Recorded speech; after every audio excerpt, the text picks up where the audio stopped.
Assalamualaikum warahmatullahi wabarakatuh. Perkenalkan, nama saya Cindy Purnama Putri NIM 211113050. Materi yang akan saya bahas yaitu materi qiyah dan riba.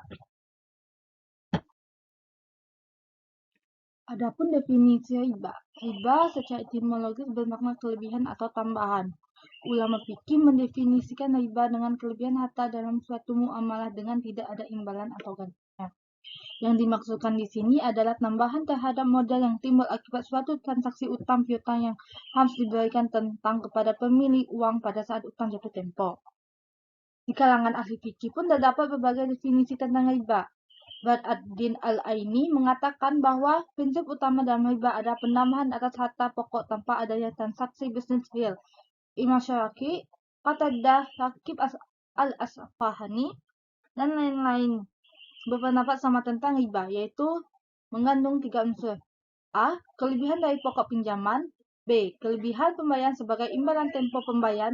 C. Jumlah tambahan yang disyaratkan di dalam transaksi. Adapun sebab-sebab riba.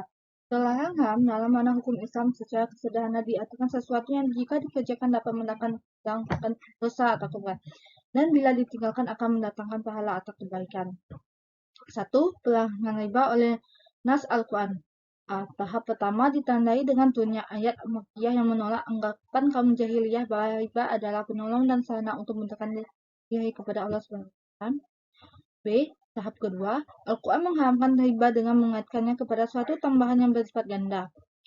C. Tahap ketiga, Allah dengan jelas dan tegas mengharamkan apapun jenis tambahan yang diambil dari pinjaman. 2. Pelarangan riba oleh sunnah atau hadits. Al-Hazi mengemukakan 5 alasan pelarangan riba. 1. Riba adalah perampasan hak milik orang lain tanpa nilai timbangan. 2. Riba terlarang karena menghalangi orang untuk serta dalam profesi aktif. 3. Riba menimbulkan ketegangan di antara sesama manusia. 4. Riba adalah perjanjian yang digunakan oleh si kaya untuk mengambil kelebihan modal, sehingga yang kaya tetap kaya dan yang miskin tetap miskin. 5. Keharaman riba ditetapkan oleh Al-Quran dan manusia tidak harus mengetahui alasannya. Macam-macam riba. 1. Riba Al-Quran disebut juga dengan riba utang piutang atau riba jahil atau jelas atau riba jahiliyah atau riba nasi'ah. A. Riba dari qard atau pinjam modal. B. Riba dalam transaksi jual beli. C. Bentuk riba lain yang dipraktikkan dalam masyarakat jahiliyah pada waktu itu dan mereka tidak tahu bahwa itu termasuk riba. 2. Riba as-sunnah dinamai juga dengan riba jual beli atau riba kafi atau sama, yaitu riba fal dan riba nasa. Riba fal adalah pertukaran dua barang ribawi yang sejenis dengan ada riba atau tambahan salah satunya. Riba nasa adalah pertukaran dua barang ribawi yang memiliki ilat sebab yang sama dengan menangguhkan penyerahan keduanya atau salah satunya. Hikmah keharaman riba menurut ulama. 1. Riba berarti mengambil harta orang lain tanpa hak. 2. Riba dapat melemahkan kreativitas manusia untuk berusaha atau bekerja. 3. Riba menghilangkan nilai kebaikan dan keadilan dalam utang piutang. 4. Biasanya orang yang memberi hutang adalah orang kaya dan orang yang berhutang adalah orang miskin.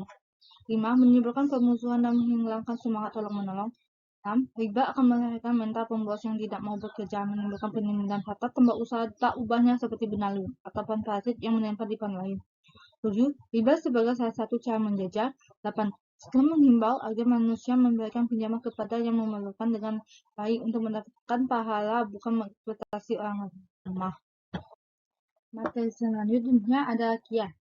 Kata qiyah dalam bahasa Arab berarti pilihan. Pembahasan qiyah dikemukakan oleh para ulama fikih dalam permasalahan yang menyangkut transaksi dalam bidang perdata, khususnya transaksi ekonomi, sebagai salah satu hak bagi kedua belah pihak yang melakukan transaksi atau akad ketika terjadi beberapa persoalan dalam transaksi dimaksud.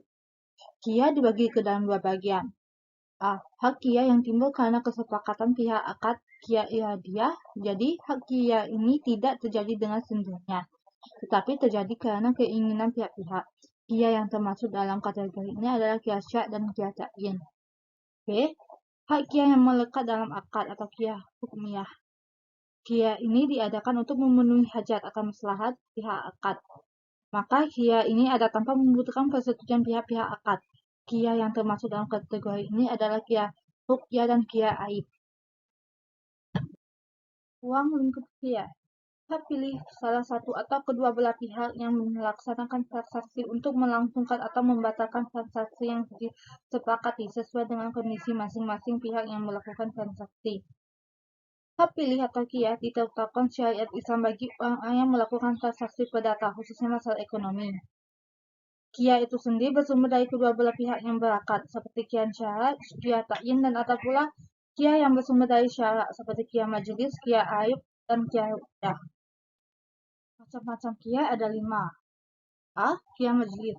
Majelis dalam jual beli bermakna tempat berlangsungnya jual beli dan para pihak sebelum berpisah. Sehingga qiyah majelis artinya penjual dan pembeli boleh memilih akan melanjutkan jual beli atau membatalkannya.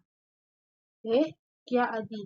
Menurut ulama Hanafiyah dan Hanabilah berpendapat bahwa aib pada qiyah adalah segala sesuatu yang menunjukkan adanya kekurangan dari aslinya.